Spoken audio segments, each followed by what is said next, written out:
Assalamu alaikum, I'm Aisha and you're watching Samaa News. Here are today's headlines.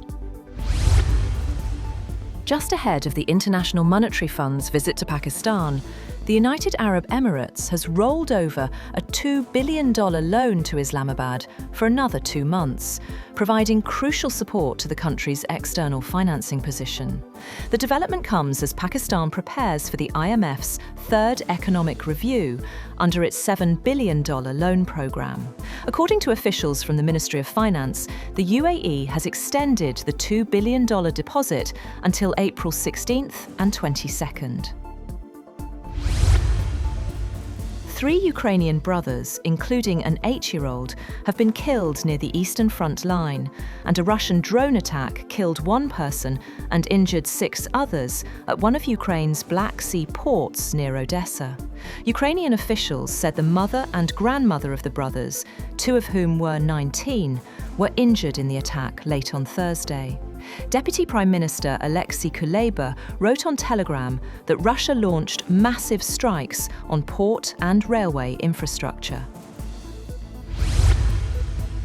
Ukrainian President Volodymyr Zelenskiy has said that the US needs to put more pressure on Russia if it wanted the war to end by summer, adding it was unclear whether Moscow would attend US-brokered peace talks next week.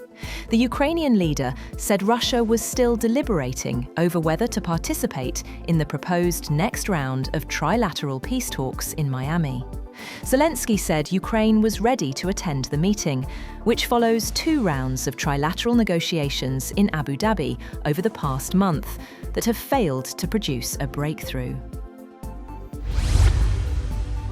Pakistan's role in counter-terrorism and regional stability has received renewed global recognition, with the United States describing Islamabad as an important partner in the region. US Assistant Secretary of State Paul Kapoor emphasized that cooperation between the 2 countries is expanding across multiple strategic sectors. Paul Kapoor stated that collaboration between the United States and Pakistan in the mineral resources sector is steadily advancing. NATO's Secretary-General Mark Rutte has said that the alliance will become more European-led in the coming years, while maintaining a strong US presence. Speaking at the Munich Security Conference, he said the shift would happen step by step alongside Washington, as European allies increase defence spending. Meanwhile, similar sentiments were shared by German Defence Minister Boris Pistorius, who said NATO needed to become more European to remain transatlantic. He added that Europe had to do more for its own conventional defence.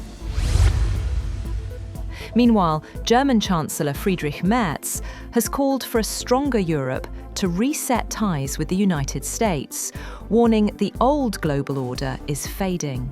Speaking at the Munich Security Conference, he said Washington could not go it alone, while Europe must boost its own defences. Merz also confirmed confidential talks with France on nuclear deterrence.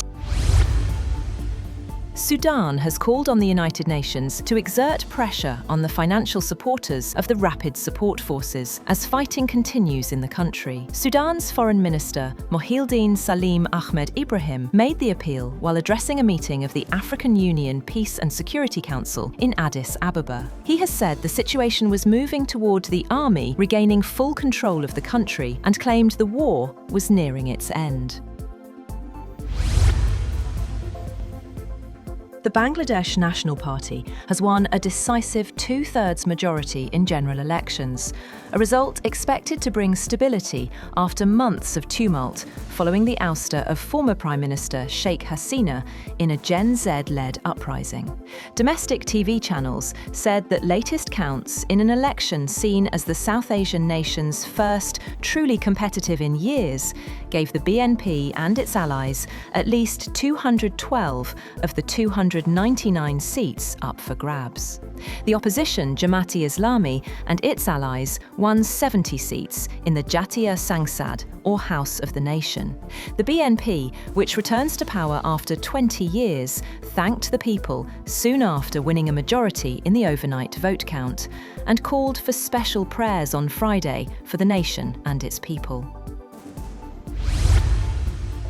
US President Donald Trump is planning to scale back some tariffs on steel and aluminium goods.